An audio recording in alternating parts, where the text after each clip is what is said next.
Gabiku by som opísala, že je pekná, milá, láskavá, pracovitá, má rada svoju rodinu, nás, aspoň to človek myslí.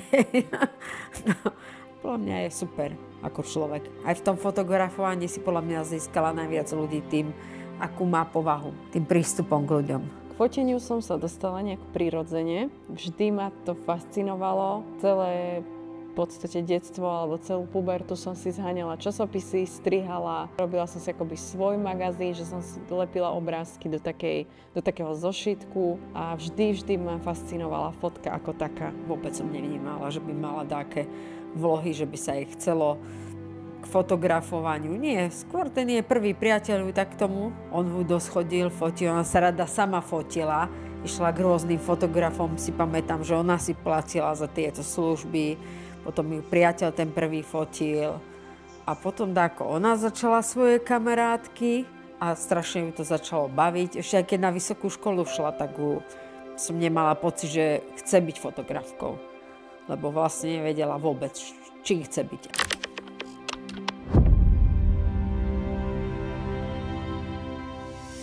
Jasné, že si veľmi pamätám, keď chcela Gabika svoj foťák. Môj prvý foťák som dostala, keď som mala, myslím, 15 rokov. Tak sme kúpili na Vianoce. Bol to taký malý, klasický strieborný s takou veľkou obrazovkou. Ja nie, taký strieborný, malý. No, oco povie veľká obrazovka, no nebola to veľká obrazovka, bolo to, ja neviem, 10x10. Ktorý mal rôzne funkcie vtipné. Mala z neho veľkú radosť. Veľké sklamanie bolo jej aj do plaču. Oco ju presviečal, že to je najlepší foťak, že lepší už ani není. Ale nepresvedčili sme ju o tom. Strednú školu mám vyštudovanú Jozefa Gregora Tajovského gymnázium.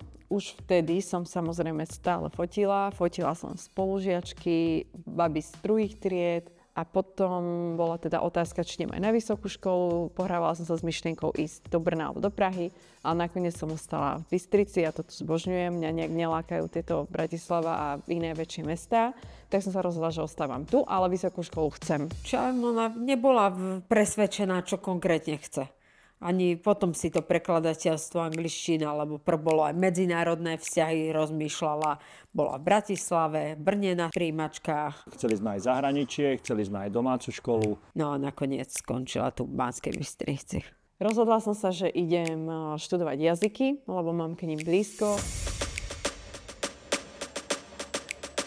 Vlastne aj tým, že som každé leto chodila do zahraničia robiť animátorku. Jeden rok išla aj na Kanárske, dokonca tam išla robiť fotografku. Doteraz si pamätám, mám pred sebou obraz, ako ma mama dotlačila do DM-ky, aby som teda išla dokúpiť veci a ja som tam zrevaná, celý čas nakupovala teda do lietadla a také tie malé prepravné vecičky na cestovanie a lákalo ma si nejak vycibriť aj iný jazyk a teda išla som študovať prekladateľstvo a tlmočenie na univerzitu Mateja Bela. Vždy som mala najväčšiu podporu v rodičoch, vždy.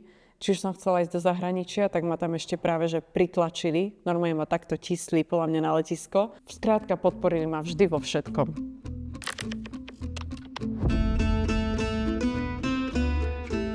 Bol to celkom bizár, keď si predstavím, ako vyzeralo moje prvé štúdio alebo ateliér v Malachove.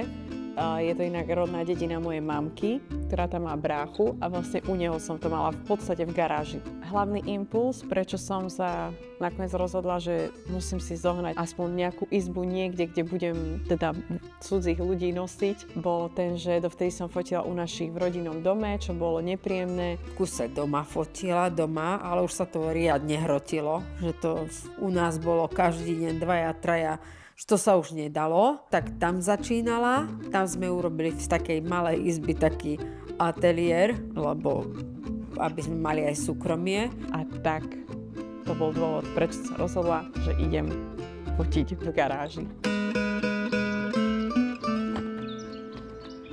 Tak práve na tomto mieste, v obci Malachov, alebo v dedine Malachov, bol môj prvý ateliér, úplne prvý priestor, kde som začala fotiť.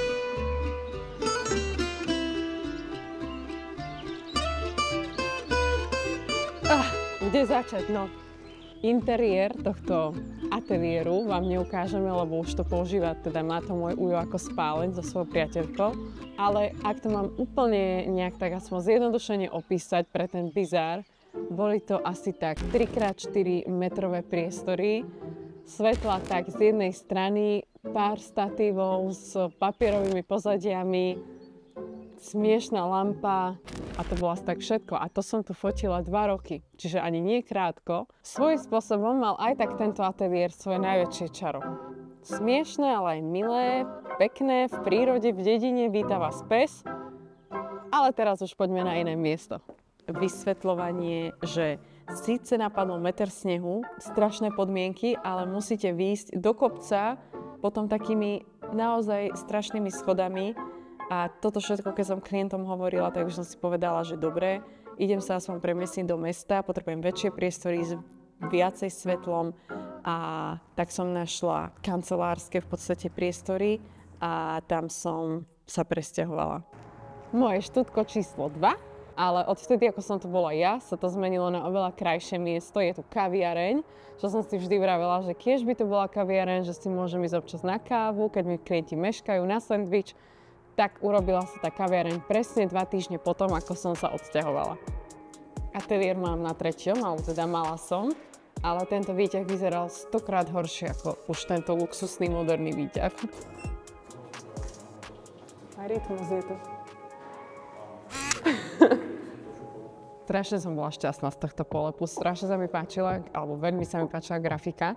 Robil mi ju môj brat a očividne sa páči aj novej firme, keďže už asi 2,5 roka alebo 3 roky stále majú tento polep a aspoň sa vždy teším, keď idem na Nechty hore. Keď som tu mala official otváračku a pozvala som si sem okolo 12 takých mojich starých klientiek, tak som bola úplne hrdá, že aký priestor, aké to bude wow a to by bolo super, keby si to našiel a aby si to tam dal do tohto videa, že teraz keď pospomínam, tak to bol hnusný, modrošedý koberec starý, nízke stropy, nie až tak veľa svetla, hnusné radiátory, všade mi všetko trčalo, dosť vadilo, ale vtedy to bolo pre mňa golden oproti tomu Malachovu, čo som mala u toho uja.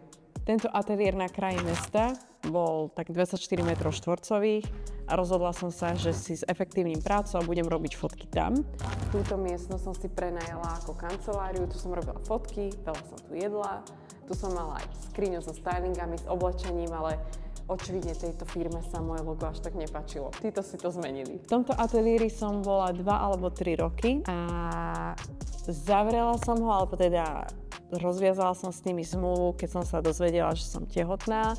To som ešte zotrvala pracovať 6 mesiacov alebo 7. Do 6. alebo 7. mesiaca som robila tam, potom sme ateliér vypratali, odsťahovali a bola som bez.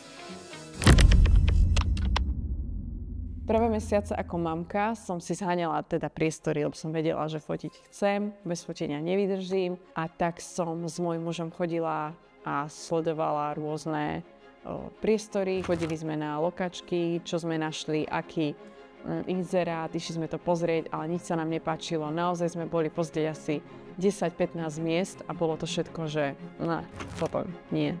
Buď to bolo malé, málo svetla, zlé miesto, málo parkovacích miest, proste nič mi nesedelo. Až raz našiel môj muž na Bazoši inzerát, že prenajímajú tu priestory v tomto areáli. Išli sme sa sem pozrieť, ale ako som už spomínala dole. Prvotne, keď sme našli inzerát, že sú tu voľné priestory, tak ma pani, ktorá to má na starosti, zobrala do priestorov z tejto opačnej strany, do kancelárskych. Pomerne pekné priestory, ale znova iba kancelária, menšie okná, nižšie stropy. Tak si tak vravím, nie, zase ďalšie priestory, ktoré absolútne nepotrebujem, nepáčia sa mi, neviem si to tu predstaviť. Potom mi tak napadlo, že tieto haly, to by šlo. Tak jej vravím, nemôžete mi ukázať tie haly, nie je tam niečo voľné? Pani sa zamyslela, že to je hrozné, to sa vám nebude páčiť, to je rozbité, škaredé, strašne zbytočne veľké, sú to hlavne sklady, ale aj výrobné priestory. A ja som jej povedala, že práve to by som chcela vidieť. Zobrala nás sem, ja som iba vošla a povedala som, že presne toto potrebujem, toto chcem, toto beriem. kedy môžeme prerábať. Ja som si to absolútne vedela v hlave predstaviť. Ešte si pamätám, že mi Jožko, môj muž, hovoril, že fakt ty si to vieš vizualizovať, že je to toto si vieš predstaviť, že prerobíme. Videl som tu jej víziu v tom priestore a snažil som sa jej dopomôcť natoľko alebo dotlačiť do toho, aby ten priestor vyzeral tak, ako vyzerá. A ja, že úplne. Logo od môjho brášku. Aha, dobre by bolo otvoriť.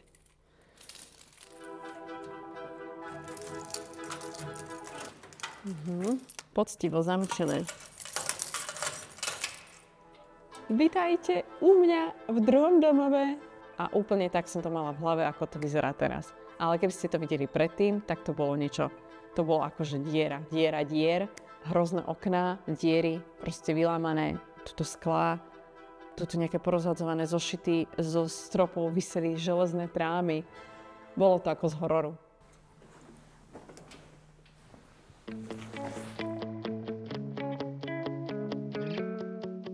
Veľkú zásluhu na tom, ako vyzerá ateliér alebo na celkovom dizajne, má umelec Jožko Stančík. Robil vlastne od tejto postele kameninovej cez steny, jedna stena, druhá stena, tieto kubusy, alebo kto nazva, tieto stoly. Ďalšiu stenu, túto čiernu, tú stenu za ňou, táto čierna posuvná stena, ale aj tento krásny obraz, ktorý vlastne lepil z starých obrazov. Tento zväčša býva nad tou postelou.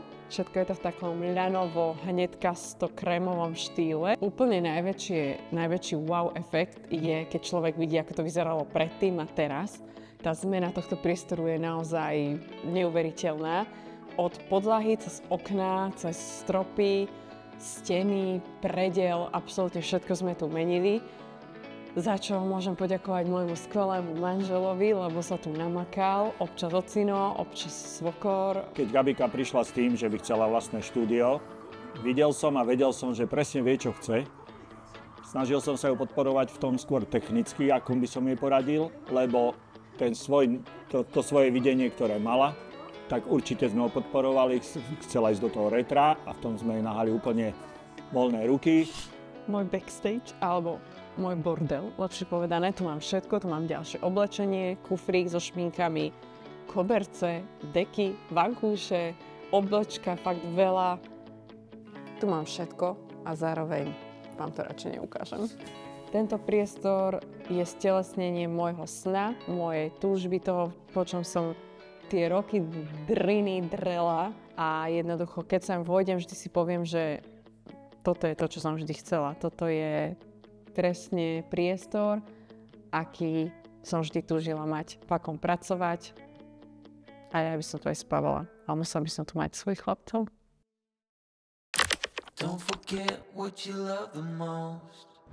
Keď som sa dozvedela, že som tehotná, tak to bol v prvom rade šok, lebo my sme to, ako sa hovorí, dali na prvú šupu, že iba skúsme, to isto nebude hneď, lebo však všetci sa snažia roky. No u nás to bolo hneď. A keď som sa to dozvedela, tak som bola taká, že dobré. A najprv šok, vravím, hrozný, lebo však ešte som si predstavovala, ako ja chcem ísť fotiť svadbu do zahraničia, chcem ísť si splniť nejaký fotoprojekt do Toskánska, na Island, neviem kde. Ale zároveň samozrejme potom to postupne opadlo a prišlo iba úplné šťastie a začala som fotiť tak naplno, možno v 3. 4. mesiaci, ale aj to nie je naplno v zmysle idem bomby, ale 2 fotenia alebo 1 fotenie za týždeň. No one can tell you what they're running from.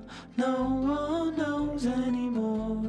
Síce milujem túto prácu, úplne sa dostanem, keď fotím do iného sveta, prepnem v hlave, ale podvedome sa stále ponáhľam za ním, že akoby už som len šťastná, keď dám ten foťák do auta a letím proste za Jožkom. Je to naozaj niečo, čo pochopí iba mama.